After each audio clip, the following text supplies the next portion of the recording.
तव्हां सभु कीअं आहियो, खैरियत से आहियो? अॼु मां तव्हांखे हिकिड़ी अहिड़ी रेसिपी शेयर करणु चाहियां थी।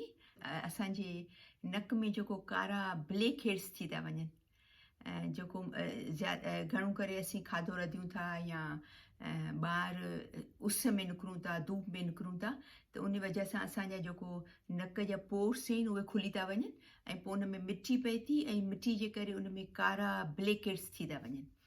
त उहो असांजी ज़ाहिरी ॻाल्हि आहे, स्किन ते सुठो कोन थो लॻे अगरि कारा कारा अगरि निशान हुजनि त ठीकु आहे। त उन लाइ करे त तव्हां सां अॼु शेयर कंदीसि त तव्हांखे घरेलू कहिड़ा नुस्ख़ा इन लाइ इस्तेमालु करणु खपनि ऐं जेको असीं करियूं था उन में नुक़सानु त कोन्हे असांजी स्किन लाइ करे, असांजी चमड़ी लाइ अॻियां हली नुक़सानु त कोन्ह थींदो। त उहो तव्हांखे डॉक्टर जा उन जे बारे में छा ख़्यालात आहिनि उहो आउं तव्हां सां शेयर कंदीसि। त उन लाइ करे सभिनि खां जेको सेफ तरीक़ो आहे, जेको महफ़ूज़ तरीक़ो आहे जंहिंसां तव्हांजे अॻियां हली तव्हांजी स्किन खे, तव्हांजी चमड़ी खे नुक़सानु न पहुचे, उहो आहे बांफ वठणु, स्टीम। तव्हां पाणी हिकिड़ी देगिड़ी खणो पाणी जी, उहो चुल्हे ते रखो। जॾहिं उहो पाणी टहिकी वञे त उनखे पंहिंजे मथां पूरो टॉवल या चादर खणी पोइ उनखे बिल्कुलु पंहिंजो मुंहुं बंदि करे ताकी स्टीम त जीअं ॿाहिरि न निकिरे, स्टीम तव्हांजे मुंहं ते अचे। पोइ उनखे एतिरी देरि स्टीम वठो जेतिरो तव्हां ॾिसो त तव्हांजे स्किन ते उहो बूंद वांगुरु अची विया आहिनि पाणी, जेको पाणी स्किन तव्हांजी बिल्कुलु स्टीम सही तरह थी वई आहे, तव्हां महसूसु कंदा त तव्हांजो मुंहुं पाणी उहो बांफ सां पूरो भरिजी वेंदो, पाणी पाणी थी वेंदो, सम्झा न। ऐं पोइ उनखे टॉवल खे हटाए पोइ तव्हां जॾहिं स्टीम वठी लाहियो तॾहिं तव्हां ही कॉटन बड्स असांजे घर में घणो करे सभिनि जे घर में मौजूदु हूंदा आहिनि, ठीकु आहे। पोइ पंहिंजे नक खे हीअं ज़ोर सां हीअं झले, पोइ हिनखे हीअं साफ़ु कंदा। तव्हांजे हिते साफ़ु करियो, हिते साफ़ु करियो, हिते साफ़ु करियो, हिते जिते जिते तव्हांखे हीअं गले सारा आहिनि हिते साफ़ु करियो। ऐं तव्हां यकीन करियो, तव्हां ॾिसंदा त तव्हांजी सॼी भरिजी वेंदी, जेको हीअ स्टिक आहे न सॼी ब्लैक हेड सां भरिजी वेंदी। अच्छा, पोइ जॾहिं तव्हां स्टीम वठी लाहियो तव्हां हिन सां साफ़ु करे लाहियो बिल्कुलु सही तरह। ऐं पोइ हिकिड़ी या त थधे पाणी सां नक खे धोई लाहियो, उहो वधीक बहितर आहे। लेकिन अगरि न त थोरो हिकिड़ी बर्फ़ जो पीस खणी ख़ाली हिकिड़ो ॿ दफ़ा नक ते घुमाए लाहियो ऐं पंहिंजे मुंहं ते घुमाए लाहियो, ठीकु आहे न। या त थधे पाणी सां धोओ, चिल पाणी सां त सुठो। ऐं अगरि न त पोइ बर्फ़ जी हिकिड़ी गंढ खणी, नंढड़ी पीस खणी बर्फ़ जो, उहो इलाही झझी देरि न घुमाईंदा वञो, छो त यादि रखो इलाही झझी देरि तव्हांजी स्किन ते बर्फ़ घसणु सही कोन्हे तव्हांजी चमड़ी लाइ करे, अॻियां हली उहो सही कोन्हे तव्हांजे लाइ, ठीकु आहे न। त इहो सभिनि खां सेफ तरीक़ो आहे। ॿियो तरीक़ो इहो आहे त बेकिंग सोडा, थोरो बेकिंग सोडा खे खणो, हिकिड़ो चमचो, नंढिड़ो चमचो हिन में विझो, उन में थोरो पेस्ट मिलायो, तक़रीबन ½ टी स्पून जेतिरो, ठीकु आहे। हिकिड़ो tea spoon baking soda, ½ tea spoon paste, ठीकु आहे। पोइ हुन में तक़रीबन 2 या 3 फुड़ा पाणी जा, बिल्कुलु 2-3 ड्रॉप्स, त ज़्यादा झझो हू न थी वञे, वॉटरी न थी वञे, ठीकु आहे न। वॉटरी थी वेंदो त पोइ तव्हांखे लॻंदो कोन, मुंहं ते नक ते कोन लॻंदो। तव्हां चमचे सां मिक्स करियो या पंहिंजी आङुरी सां मिक्स करियो, ठीकु आहे, पंहिंजे नक ते लॻायो।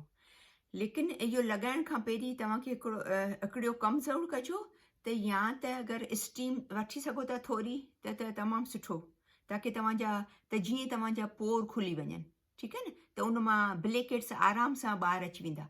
ऐं अगरि स्टीम नथा वठो त कोई बि कपिड़ो साफ़ु खणी, नंढिड़ो टॉवल हुजे या हिकिड़े वॾे टॉवल जो किनारो हुजे, उन कुंड पाणी गरम पाणी में पुसाए पोइ उनखे नक ते थोरी देरि रखो, ठीकु आहे। तक़रीबन हिकिड़ो मिंट नक ते ईअं रखो, झले लाहियो, पोइ ताकी त जीअं तव्हांजी स्किन नरम थी वञे, सॉफ्ट थी वञे, त उन मां निकिरी अचनि आराम सां, ठीकु आहे। पोइ उन खां पोइ तव्हां जेको पेस्ट आहे इहो नक ते लॻायो,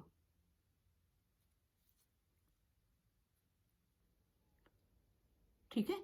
पोइ जॾहिं सही तरह लॻी वञे, जिते जिते तव्हांखे आइडिया हुजे जिते ज़्यादा आहिनि हिते बि झझा थियनि था, साइड ते बि, हिते मथे, हिते पंहिंजे हिन जे जेको पॉइंट आहे उते इलाही थियनि था। पोइ उनखे तक़रीबन हिकिड़ो 2 मिंट तव्हां ॾिसो, 2 मिंट 3 मिंट जॾहिं ड्राई थी वञे, पोइ उनखे नंढड़े टॉवल खे या पेपर टॉवल हुजे या कंहिं साफ़ कपिड़े सां गरम पाणी में खणी या थधो पाणी न, रूम टेम्परेचर वारे पाणी सां खणी उनखे बिल्कुलु आलो करे पाणी सफ़ा कढी पोइ उन सां हीअ उघी लाहियोसीं बिल्कुलु सही तरह। ऐं पोइ हिकिड़ी या त थधे पाणी सां नक खे धोई लाहियो, उहो वधीक बहितर आहे। लेकिन अगरि न त थोरो हिकिड़ी बर्फ़ जो पीस खणी ख़ाली हिकिड़ो ॿ दफ़ा नक ते घुमाए लाहियो ऐं पंहिंजे मुंहं ते घुमाए लाहियो, ठीकु आहे न। ठीकु आहे। ऐं हिन जो ॿियो इहो तरीक़ो आहे त तव्हां बेकिंग सोडा खणो हिकिड़ो स्पून, जेतिरो तव्हांखे लॻे त हिकिड़ो टी-स्पून बेकिंग सोडा खणो ऐं उन जे बेकिंग सोडा में प्याली में विझी तव्हां पंहिंजे हथ में बि ठाहे सघो था हिते, ठीकु आहे न। ऐं प्याली में खणी ऐं पोइ उन में लीमी जो जूस एतिरो विझो जेको घाटो घाटो पेस्ट थिए, जेको तव्हांजे नक ते लॻी अचे। बसि जीअं सुकी वञे पोइ उनखे साफ़ु करे लाहियो उन सां, पोइ वरी थधे पाणी सां साफ़ु करियो ऐं पोइ उन ते बिल्कुलु थधे चिल पाणी सां करियो, या त पोइ थोरी बर्फ़ जो पीस खणी थोरो घसे लाहियो, ठीकु आहे न। त इहे 3 तरीक़ा आहिनि। बेकिंग सोडा कॾहिं कॾहिं इस्तेमालु करणु 2-4 महीने में या 2 महीने में या 3 महीने में, या तव्हां अचानक सां शादी में वञो था या पार्टी में वञो था त उन में तव्हां हीअ करियो त सही आहे। लेकिन तव्हां हर हफ़्ते या हर 2-3 हफ़्ते खां पोइ बेकिंग सोडा जो स्किन ते इस्तेमालु न कंदा वञो। उहो इलाही ज़्यादा इस्तेमालु करणु, इलाही तमामु घणो बेकिंग सोडा जो इस्तेमालु करणु तव्हांजी चमड़ी लाइ करे सुठो कोन्हे, ठीकु आहे न। कॾहिं कॾहिं इट्स ओके, लेकिन उन लाइ करे जंहिंजी चमड़ी में प्रॉब्लम आहे, जंहिंजी चमड़ी में एलर्जिक आहे, या उन खे ई की असांजो स्किन इलाही सेंसिटिव आहे, थी सघे थो असांखे सूट न करे, त उन खे खपे त या त पंहिंजे हथ जी चमड़ी ते थोरो पहिरीं ट्राए करे ॾिसनि, ताकी त जीअं उनखे कुझु ॿरे त कोन थो, या लेकिन अगरि ज़्यादा ॿरे थो स्किन ते रखी ॾिसो त उहो पोइ तव्हां इस्तेमालु न करियो, या त पोइ डॉक्टर खां पुछी इस्तेमालु करियो, या कंहिं स्किन जो उन खां अगरि तव्हांखे स्किन जो प्रॉब्लम आहे करे, तव्हांजी स्किन अगरि ज़्यादा सेंसिटिव आहे। ऐं हाणे ॾिसो हीअ सुकी विया आहिनि, ड्राई थी विया, ठीकु आहे न। हिनखे तक़रीबन 2-3 मिंट थी विया आहिनि, ठीकु आहे। त हाणे या त नंढिड़ो टॉवल हुजे या वॾो टॉवल हुजे त उनखे पाणी में पुसाए, ठीकु आहे, थोरो रूम टेम्परेचर हुजे या थोरो हल्को गरम पाणी हुजे, उनखे इन में पुसाए पोइ उन सां तव्हां पंहिंजे नक खे साफ़ु करे लाहियो, ठीकु आहे।